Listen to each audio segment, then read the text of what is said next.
दोस्तों, भोजपुरी गाने अब केवल यूपी बिहार ही नहीं बल्कि पूरे देश में सुनी जाती है और भोजपुरी में आए दिन नए नए कलाकार उभर कर सामने आते हैं। भोजपुरी को बोलने और सुनने वाले लोग भी हर जगह हैं।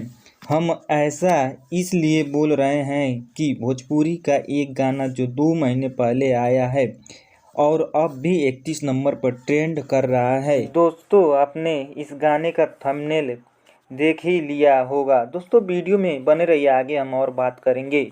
लेकिन उससे पहले अगर आप चैनल पर नए हैं तो चैनल को सब्सक्राइब, वीडियो को लाइक, शेयर और कमेंट ज़रूर करें। दोस्तों, इस गाने का टाइटल है विदेश से भतार आवत अणे, जो इस समय इंस्टा, फेसबुक और यूट्यूब पर हर जगह धमाल मचा रहा है।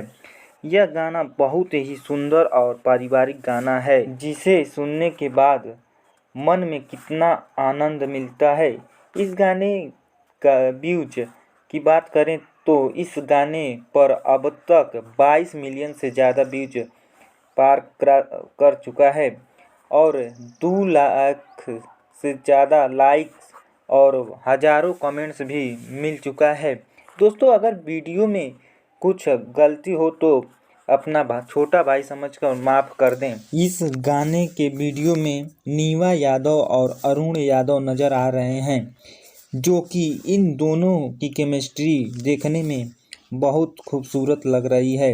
इस गाने में आवाज़ विशाल यादव और भोजपुरी में सुरों की मल्लिका कहे जाने वाली सिंगर शिल्पी राज ने दिया है। इस गाने को विशाल यादव ऑफिशियल से रिलीज किया गया है। गाने का बोल शिव साजन का है, विक्की यादव ने म्यूजिक से सजाया है और कामली ने वीडियो को डायरेक्ट किया है। दोस्तों, पूरा वीडियो देखने के लिए धन्यवाद। मिलते हैं अगले वीडियो में, तब तक के लिए जय हिंद, जय भारत।